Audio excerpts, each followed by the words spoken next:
Hello YouTube, welcome back over to GamingHouse. It's been a while since I uploaded anything really because of all the time I've spent on Far Cry 4 and Dragon Age Inquisition, and today I'm going to bring you the review of Far Cry 4.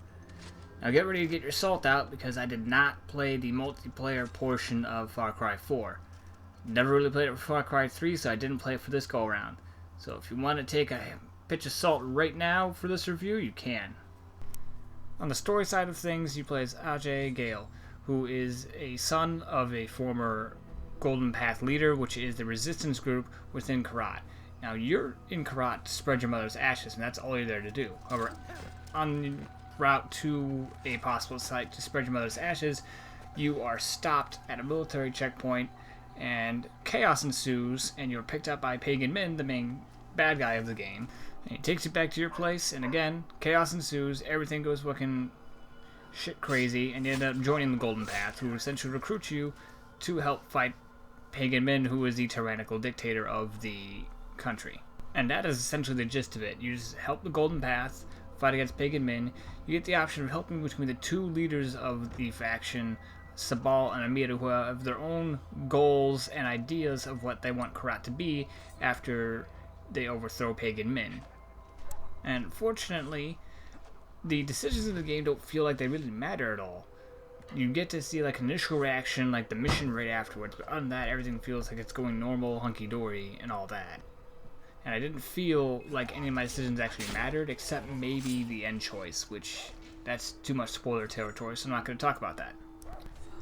Character-wise, Ubisoft again, as with Far Cry 3, pulls off some really great villains in Far Cry 4.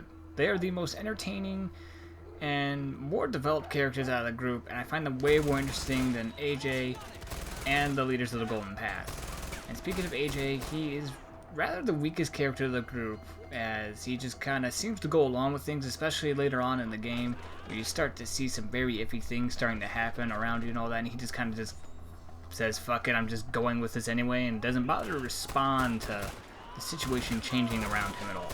And unfortunately also, as with Far Cry 3, I wish we got to see more of Pagan. You only get to see him in the initial trailer, so when you see him pop up every now and then, he also comes over the radio on your frequency to babble about some stuff and has some funny dialogue exchanges, such as outlawing candles and declaring that anyone to be using candles to be killed, pretty much. And it's pretty funny and hilarious, and I wish we got to see more of him in the campaign, as well as all the other characters, bad guy wise. Again, the good characters in this game are kind of meh, and I didn't really care for them. The scenery of the game is a nice, strange change of pace. We're getting used to it compared to Far Cry 3, where it's islands, tropical, all oceany water, and now we go to more of a landlocked area, cut off by mostly mountains. There's a lot of verticality and all that within the environment itself, and it's all forested, very little amounts of body of water that you can use boats or so on, save for a few rivers and lakes. And strangely enough, despite being in a new environment, the wildlife is mostly the same from Far Cry 3, with the exception of a few new critters, such as the honey badger, which is just funny that they have honey badger in there. It's one of the most resilient creatures to die next to like the bear and tiger. You also have elephants, which you could ride and use as weapons once you have the appropriate skill. And you have eagles, an aerial enemy that can attack you, which, man, every time I am playing this game and someone just starts shouting out, "Eagle!" I feel like I'm playing Shadow of Mordor or something. I'm on like the wrong side of the field there with the orcs. Gameplay wise, this feels like a copy and paste almost of Far Cry 3. In fact, it pretty much does feel like copy and paste. A lot of things are copy and paste, it seems like, with the addition of new features. And don't let that necessarily detract from it, because it's kind of in a good way-ish, because we got this brand new area and these new features, such as the ability to drive and shoot, ride elephants, do vehicle takedowns, helicopters in the game, which is by far the most easiest and probably the most used transport that I had during the game, as it's easier to get around through all the mountains and all that instead of driving. As well as a new grappling system in certain areas that you're allowed to grapple, where you can now rappel up walls.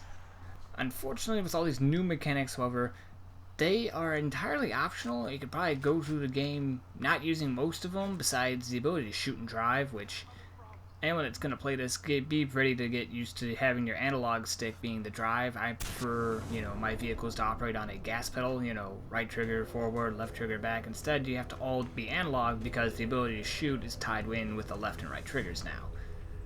But the other things that I just mentioned, such as the ability to ride elephants, vehicle takedowns and all that, entirely optional. Vehicle takedowns, they're fun and cool to do. Most of the time, however, I usually just shoot people because I have the ability to shoot and drive now.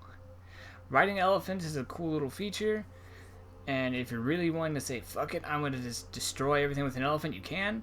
However, my playstyle is mostly that of, I'd say, I'm going to bring over Blacklist here and say that it's a Panther playstyle. I play silent but deadly.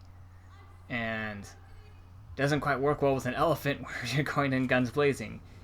Even though parts where I do mess up and go loud, I wish I did have an elephant.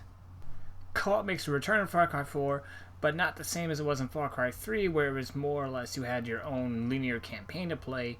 This one is integrated into the free roam campaign. All campaign, well, not campaign, the campaign missions are cut off, and you're able to do pretty much almost all the side stuff, and that's where the co-op kind of bums out a little bit, is you can't do things such as the ability to retake outposts and arena and a couple other things that are limited off in co-op for whatever reason, which is a bummer because it kills any kind of free roaming aspect. As the first time I had joined in with a guy who pretty much took over the entire south region, and the only things we had to do were to play the side missions, which can be fun, but they're rather short as well. That being said, though, it is fun to go around with everybody to take outposts, if there are any, or any fortresses, as it adds more stealth or aggressive. We ended up playing more aggressively just because there's two of us, so 2 guns, better deal than trying to play all super stealthy. And it also works out in a way of straight up being able to have a guy with you all the time. Say we were riding a technical, he was the driver, I was the guy on the back on the 50 cal. Ran around just causing mass chaos and destroying convoys that we came across. It is fun to do. It's awesome. Some additional gripes and or bugs of the game. It's got typical open world issues with some glitches such as clipping through walls and general unresponsiveness, getting stuck on stuff. I also had one instance of falling through the map. Other than that, everything else seemed to run fine. With the guns, however, I have an issue. Minor gripe, this is a gripe issue, personal issue, is again, there's emphasis on getting signature weapons, which are vastly improved over regular weapons. However, of course, signature weapons have no customization, while on the other regular guns you have some customization, but again, it's later guns that have better customization, which irks me because why the hell does my fucking AK-47 have a rail system on it if I cannot put attachments on it? And I peeked at the multiplayer section. I didn't play it. Again, sorry, I'll hit myself later for that. But you can customize your weapons there. Like the AK can have its red dot attachments. It could have a barrel attachment and all that on there. But why is that not in the single player section? Why am I limited to guns that have limited attachments, pretty much forcing me to eventually get signature weapons, which, half my arsenal is signature weapons anyway, but that's besides the point. I should have more choice in my arsenal. The final verdict for the game is an 8 out of 10. It is a great, fun game to play. Pick it up at some point in time, if you haven't already. It is essentially Far Cry 3, so if you played Far Cry 3, you will like this. It is Far Cry 3 with like a fresh new coat of paint. However, it's not any higher, due to the fact that I also didn't play multiplayer, so I can't factor that in. And also, it has a bunch of new features. However, most of those features are underplayed or not fully utilized, at least in my playstyles and experience. So as always, if you enjoyed the video, all that fun jazz, like, comment, subscribe, share the video, do all that stuff, or I will find you. And as always, you're welcome to come back over to GamingHouse for more gameplay and commentary.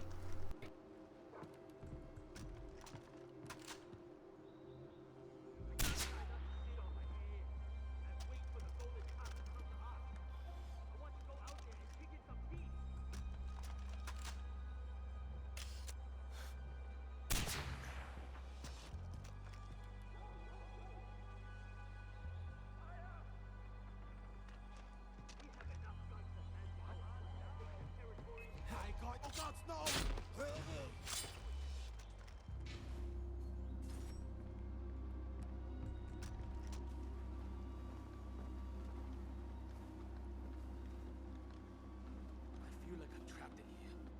do is drill, play cards. Our mission is to protect the fortress. I'll miss the king.